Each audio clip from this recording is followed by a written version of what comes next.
Welcome to Feed Your Brand's recording live stream and our coaching call here at Podetize. Happy to have all of you. And today we're going to talk about something really different, kind of micro, Tom, micro and maybe a little, how do I say this? Some people think it's unnecessary and other people think it's absolutely essential to podcasting. Depends on what side of the legal compliance you care about. Well, I think most people would care about this topic, or they should. Admittedly, there are some podcasters that have such a massive they think they're above it all. Yeah. They're not. Yeah. So we're going to talk today about publication standards and a journalistic code of conduct. And that doesn't mean you're a journalist. It just codes of conduct are required if you want to register things. So that's what we're going to talk about today. Why don't we just get straight started like we always do here? When we're live streaming, we just start in with our recording. If you were a coaching client, you'd be over with us on Zoom and you'd be able to type in the chat and ask questions. And of course, we'd be there to mentor and coach you right after we cover the topic here today. But to not complicate things and of course, to keep the privacy of all of our members, we only live stream the portion where we're recording our podcast, Feed Your Brand. So let's get started, Tom.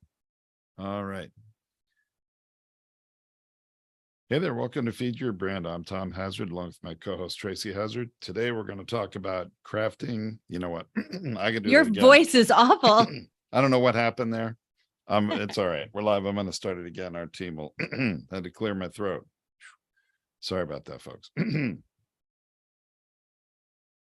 there. Welcome back to Feed Your Brand. I'm Tom Hazzard, along with my co-host Tracy Hazzard. Today, we're going to talk about crafting a code of conduct, cultivating trust with your podcast audience. Tracy, for new podcasters, they may not realize, and this is something we all learn when we start a podcast, your voice has a lot of power with your listening audience. And there is an inherent amount of trust, as long as you podcast recently, that your listeners give you. It does tend to build trust quickly. However, you can really cultivate that trust and build it to a different level. And I think that's what we're going to really talk about and share today, right? Well, I think we're going to go a little bit deeper into that as to why you might want a code of conduct. Like, why do you need it? What benefit does it do for you? And I think if you're going to be, look, if you're going to have a website, if you're not going to have a website, it doesn't matter because there's no place to put your code of conduct. So if you're not serious about podcasting and you're just using your page over on your hosting platform, doing something like that, there's no place for you to put this information. So there's no way for you to do this because this isn't something that you just verbally say on the show. This is a written code of conduct that you're going to put in. Now, if you want to get registered with social media platforms, and there really are only two that do it, and that's Meta and Instagram. LinkedIn used to do it. It seems all shut down. And the last time I went to it, it was like completely closed off and giving error messages. So I don't think they're offering it anymore. And X is really controversial as to whether or not a blue check mark, or you want to be notified. You want to notify everyone who's doing Twitter with you, Twitter X, who's doing that. You want them to know you're part of the media because it could just actually tank your Twitter. So you may not want to do it there at all, but there is a way to do that there as well. So looking at this, thinking about, do you want to do it? Is it worth it?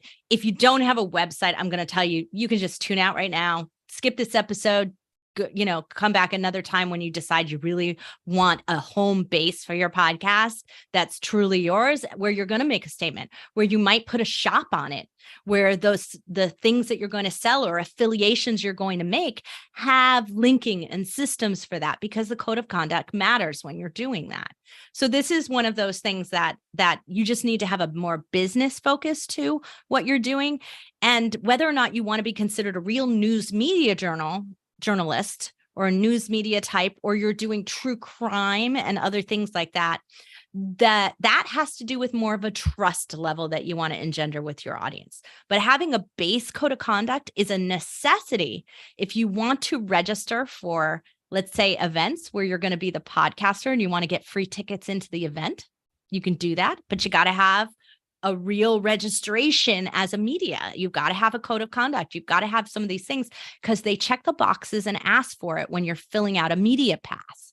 And then over on Facebook, Meta, they have the Meta, they call it the Facebook news and subscriber updates that you're able to opt into. So there's benefits to doing it over on Meta that don't come to just any podcaster who happens to post their content. You have to register.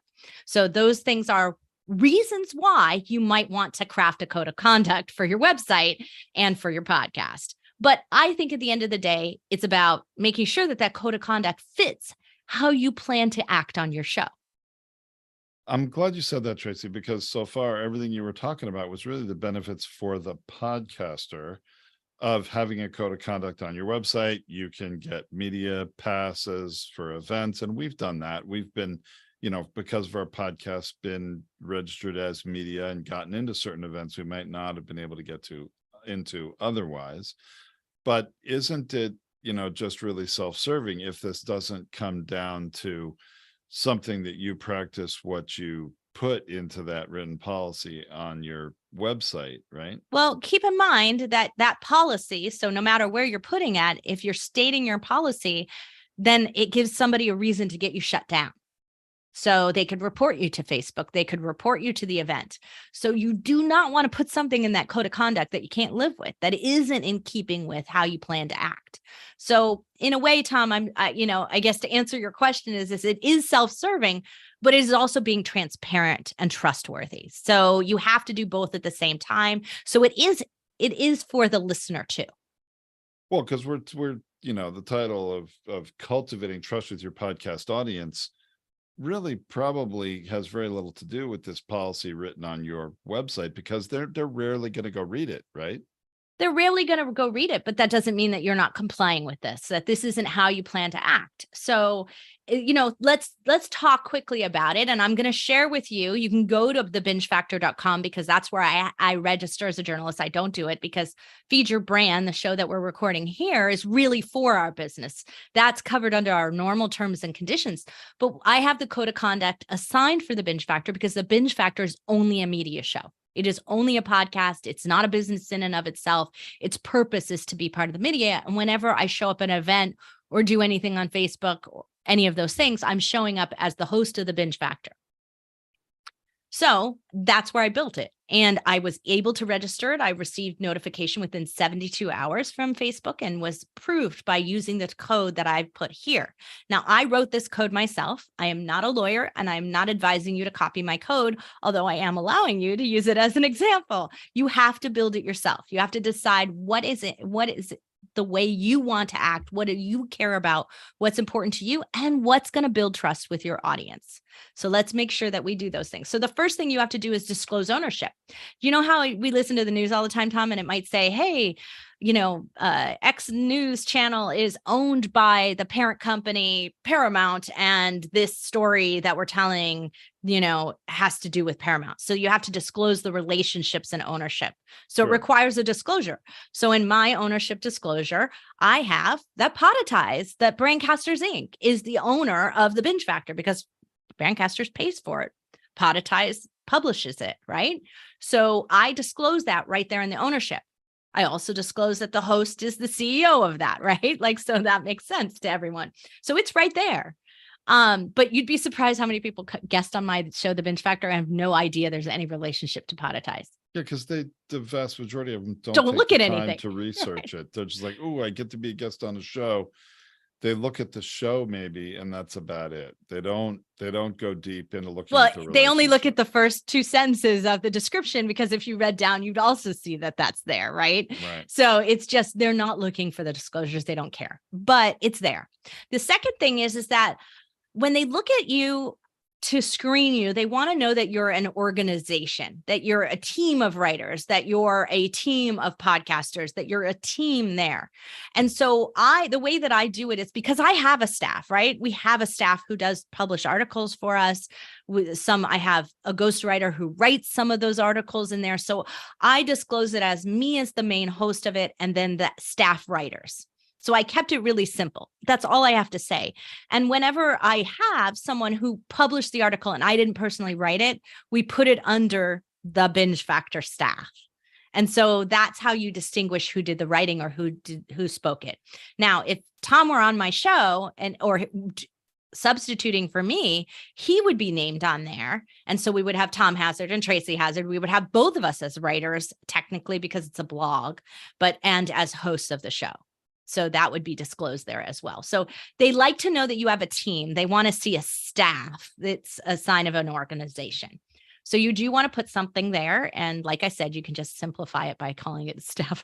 Although staff. to be They could be independent and not, paid.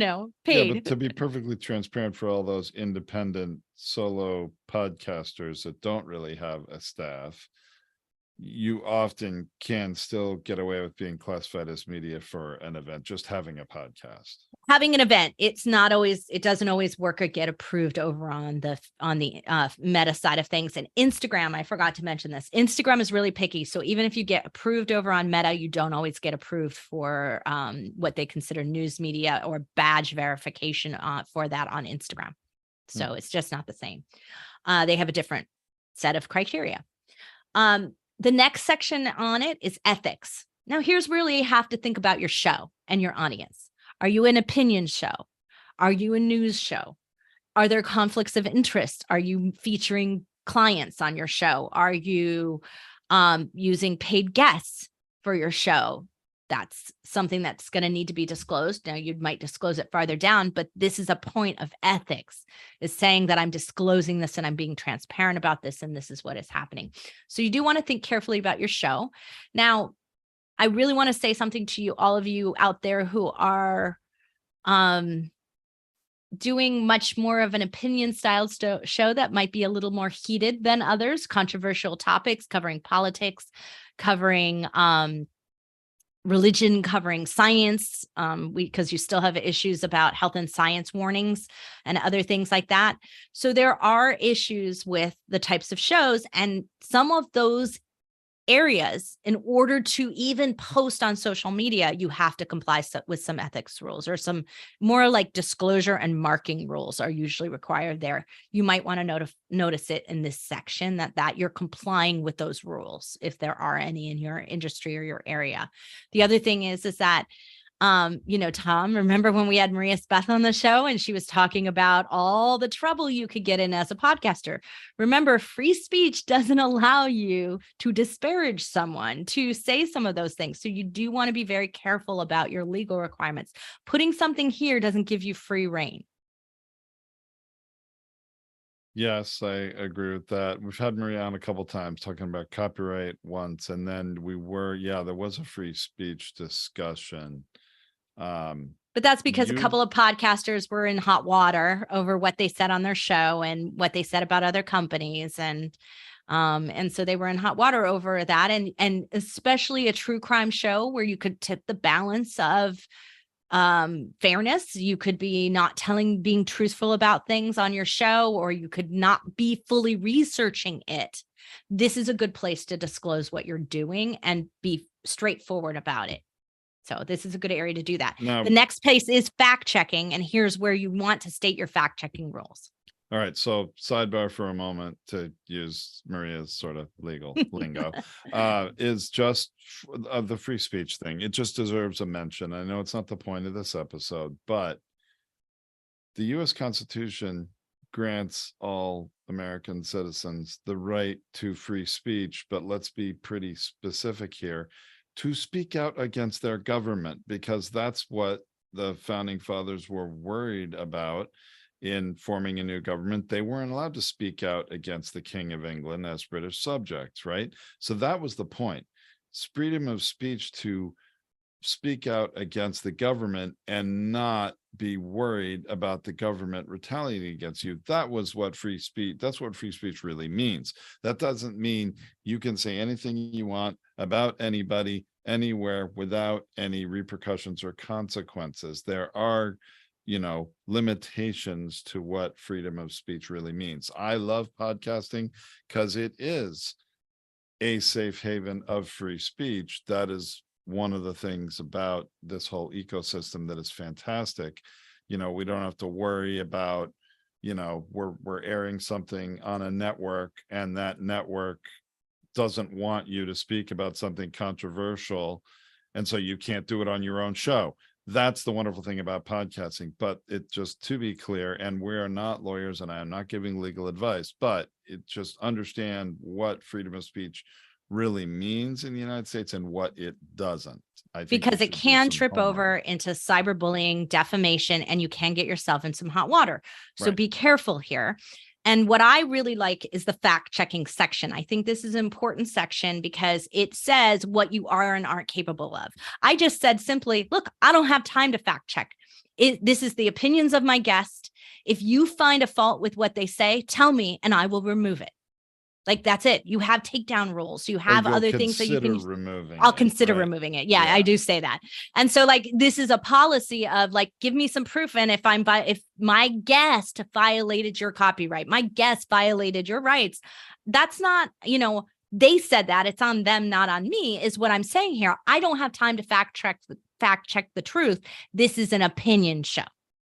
Mhm. Right? It's my experience that these things happened. The whole show is framed that way. But if they state a fact that is not true, let us know. We have takedown rules. We'll comply if we think that it falls under that realm. Those are some of the things we do. But I don't leave in my show because I edit my show. I wouldn't leave something that I thought was truly bashing a company because they had a bad experience and not necessarily a truthful account of what that company was like. If we have a bad experience when we were reviewing a product on our 3D print show, we would say, hey, we only did one test and I'm proving to you because there's a video that shows you how it failed. But that doesn't mean that you can't get better results. Like, we almost always used to say it that way, right? And so it's just, it gives it that broadness to make sure that you're not, really influencing your audience in a negative way that could come back to harm another company. That was never our intention. Our intention is to promote the community, not harm the community, right? But that's Right. our purpose. Your purpose might be something totally different. Just be careful. Gifts and payments. If you're taking payments for guests, if you're taking payments for sponsors, if you're doing sponsored episodes that are truly paid for, when we took our HP, when Hewlett Packard sponsored our show, we disclosed it everywhere. That's all we're saying. We're not saying we're not going to take money. It's saying if we do take money, we're disclosing it. And it's required, because if you then post that article, you post that podcast out on social media and you failed to disclose that it was a paid for spot and paid for content, you're violating their rules and you can get yourself in some serious hot water there. So you must disclose that that's an ad, it's sponsored content, it's paid for. That's all I'm disclosing in the gifts and payments section. However, I do distinguish gifts and payments separate from speaking fees. And I did this because I get invited to speak in a lot of places. I do not personally take a speaking fee. You might take one. You can disclose that there and say that you take one. In fact, you might even want to put your link to your speaking calendar where they can book with you if they'd like to invite you to speak. Like, that's a great way to promote that. But I allow expenses and nominal gifts. So sometimes when I speak, somebody gives me a mug or a t-shirt or something like that. So I say I accept those and I don't have to report them. They're not a big deal. And I will accept speaking events where people pay me to come to speak there. And I've done that many times. But I usually do not allow speaking fees because I want to be able to sell my stuff from the stage. That's my own rule. So when you'll see that in the code, you might have different code. I agree with those rules. I can't tell you how many t-shirts I have from different events that I never wear, and it really has not influenced me to do. No, it doesn't influence right? you to take a nominal gift or a paid VIP meal or something like that. So we just say those things don't, I mean, I state it right there that they don't count, that they're allowed. But these are the same rules that I used to have when I was an Inc. magazine columnist. And so I followed actually those same rules here. The next thing is clients, advertisers, and this is where I would lump in your guests if your guests are paying for spots like an advertiser is. So if you're using your guests, you could discuss that you occasionally take rush fees here. I don't think that one's such a disclosure, but you might want to, just to be super transparent and honest about that. But basically coverage of those who pay you and how you're marking that transparently for your listeners. That's what matters here. And then making a difference in distinguishment between advertiser versus editorial content. So if it's an advertising or sponsored content versus that, and that there is a separation of those two, they're clearly distinguished. How are you going to mark them? What are you doing? How are you documenting that? You don't have to disclose how much you make anywhere. Like there's no requirement to do that. And none of any publication, any social media platform, or any event, they don't require you to tell how much that you make. They only require that you disclose that you were paid for it.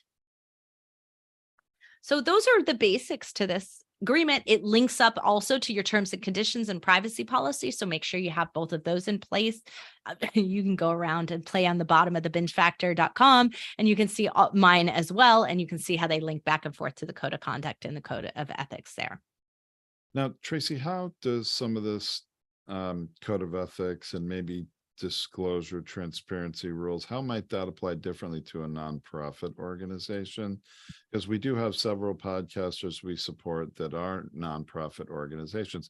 I think there's nothing wrong with actually using that, the fact that you are a nonprofit, and that, if you love the show, please consider supporting us by going to our website and making a donation. I mean, that can sort of be a helpful thing to do, I would think, for a nonprofit. At the same time, you're also being very transparent that, number one, you're a nonprofit. Number two, you do accept donations to help fund continuing to bring this content to you, the listener. Right. Well, so I asked this of our nonprofit partners because I was concerned that there might be a difference here. And what they're telling me is you have to comply with the basic for-profit rules here, but what you should do is state somewhere that you are a 501c3, here's where you're registered, and state the transparency of that, just like you have to do with your corporation at the bottom of any privacy policy or on your terms and conditions, terms of use. You would have the statement of where you're located. You have to by the terms of the GDPR and some of the other privacy policy requirements, you have to have your company name, your address, your phone number, all disclosed in that document somewhere, your contact information, basically your legal contact information. So you might want to put right in that same position all the information about where your 501c3 is truly registered, so that it's clear that you are a registered 501c3. And that's the difference there. But I would say, I think your ethics matter more here. And this code of conduct matters more at this point about how you want to show up in the world as an organization that is receiving donations, what you're doing with those donations, how you're directing those donations, how it works. You might want to be a lot more transparent with that if you would like to get donors. But it's not a requirement for the things that I'm talking about. This is a voluntary document. A privacy policy is not, if you have a website. Yeah, privacy policy these days is required when you have a website. But so, Tracy, I think that's a really good point that you made, that because I see a lot of podcast, because I do these podcast power appraisals for a lot of different podcasts. So I see a lot of existing podcasters and what they've set up.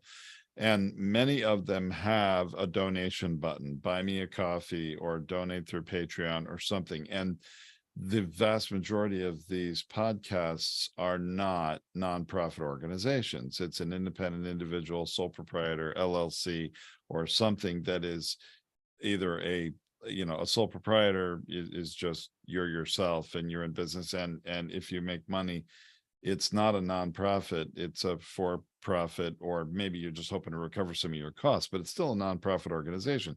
You're just saying, hey, do you want to contribute and help fund me? And it's almost like a GoFundMe on a tiny scale, right? But GoFundMe and Buy Me a Coffee and all of those have their own policies about how they police them, and they're governing that. So you can state here if you've got that, but that's not exactly what I was thinking of in terms of what was being asked for the nonprofit side of things. But like, here I put into the chat in our Zoom, which is where, of course, if you're watching this on live stream, you're not seeing that. If you got it in the podcast, it should be in the blog post for this episode at podetize.com. So you will be able to access that. But Amnesty Amnesty International, amnesty.org, has an about us that has their policies put right up front. And they call it how we're run. And so it's great because they're stating this is how we use your donations. This is what we do with it. If you're going to be a nonprofit, I think part of building trust to get donors is making sure that you have a code of ethics of some kind. And the one that I'm proposing here, that it works for journalists, could be adapted to work because those same sections are equally important. But instead of how you're taking advertisers, how you're using sponsors and donors' money, what you're going to do with that, how it's being spent, what's happening with that, how it's marked and earmarked for its percentages and breakdowns. You might want to even be disclosed that amounts. Well, and I wanted to draw a distinction between the average podcast that's trying to, recoup a little of their expenses by having a Buy Me a Coffee or a Patreon or something, which I've never seen anybody really make a heck of a lot of money or even cover their costs using Patreon. I'm sure some do, so don't write into me. I've only heard of I know someone who one, does, and I can't verify them. Right. But my point here is that if you are, for those of you that are a legitimate 501c3 nonprofit organization, I think disclosing that actually gives you a lot more credibility. Yes, you're being transparent, but I think it really gives you more credibility and might very well build trust with the audience to the point where they're willing to donate more than for the typical independent podcast that says, hey, do you want to give me some money? Right. It's a different thing. And it is. So and so it starts with this code of ethics, this code of conduct, thinking about how you're going to operate and how you want to show up in the world and how you want to build trust with your listeners or with your donors or with your guests, with your audience, whoever they might be, and whatever the purpose is of your show and your business that it goes along with, because this must be contained on a website. As I said before, that's its purpose, is to be put there. So you will not have a place to put it anywhere else. I mean, I guess you could put it in your show description and somebody could click out to it, but very often there's no dynamic links in many of those descriptions. So it won't really work for you there. So I get a little example that might, give some help to our listeners is, I remember back in our 3D printing podcast days, Tracy, which is going back quite a ways. Can't believe how long ago that was now, but was really our very first podcast. And we would review 3D printers. We got to be such authorities in the space. People would say, hey, can I send you a 3D printer? Would you try it out and do a review of it? And yeah, we were happy to do that. We had people give us many thousands of dollars worth of equipment. Some of them were $4,000 or $5,000, just one machine. But we were very transparent with our listening audience saying, hey, we're testing these. We checked them out. We're not accepting this as payment for a review. We're not accepting payment for a review. If the manufacturer who sent it to us did not want us to ship it back and they weren't willing to provide a prepaid shipping label to pay for the shipping back, we would donate it to an organization, a school, some other organization that could use that 3D printer. So we weren't taking value. But there was one time when I reviewed one that I was so blown away with it that I was like, all right, I'm making arrangements to keep this one. And I told the audience, it's like, all right, this one, yeah, I really like it, so good. And I'm not sending it back. I'm not giving it to a school. I am paying for it and keeping it. And so, I think as long as you're transparent with the audience in these ways, not only about your code of conduct, but when, you're doing something maybe a little unexpected with it, it's going to build that trust with your audience even, more. And I think through your actions, through your behaviors, through how you speak with your audience, and you don't have to, it's not like you have to read some legal disclaimer in every episode. I wouldn't really suggest that, but you just mention casually, naturally, the things that are worth mentioning and are important about your organization. And right. And we did something slightly different there. We didn't have a code of conduct on the bottom of our website there. It was called 3dstartpoint.com. You can go check it out. We used to have a form submission because we no longer publish that podcast. We removed that, so it's not there. but we would have a submit for a review, want to have Right. your thing reviewed, right? And then there was above the form was our conduct information about what we did. So it was disclosed. And Sure. and then Tom would state in any review if it deviated from that, such as Right. he decided to buy it at the end. So we would verbally state that, and of course it would end up in the blog as well. And that's how we handled the policies on that. So we did it on a case by case basis because we found it to be so different. But everyone knew when they were submitting for that we were getting materials, right? That they were being provided to us. So if we were using filament, someone was providing to it, it was going to get consumed. We weren't going to return it. Right. Then, So and I know same that's thing with very, books. Like if you get book reviews, book it reviews. happens all the time. They send them to you. They're free. You review the book, whatever it is. That's kind of very common for how it would I'm work. sure it's a rare, extreme situation. I just think that, whatever your unique situation is, there are going to be nuances. I think common sense goes a long way in this, of being transparent, of having integrity with your listener, right? And just, if you're making money on something, that's okay. I don't think anybody's gonna, hold that against you. Just be clear about it, right? Right. Absolutely. And that's the point of this. Be transparent. Do what you say you're going to do and tell everyone about it so that you can get some benefit for it, right? Absolutely. Well, that's it for all I've got for the code of conduct side of things, and be thinking about whether or not this is something you want to try and do. And hopefully we've given you a little model to go off of today. And, for this episode, there's an awful lot of links that have been floating here in the chat for those live on Zoom. I don't know if any of those have been shared on social, but you know what? When this episode comes out as a podcast, and those of you listening to the podcast on your favorite listening app now, it's already there on the blog post at podetize.com. So go and check that out and get the links to anything we've talked about that interests you today. Well, thanks everyone for listening. I'm Tracy Hazzard along with my co-host Tom Hazzard, and we'll be back next time with another feature brand and a topic for all of you podcasters out there. Okay, it's the end of the live stream, folks. Come be a Podetize customer if you want to participate in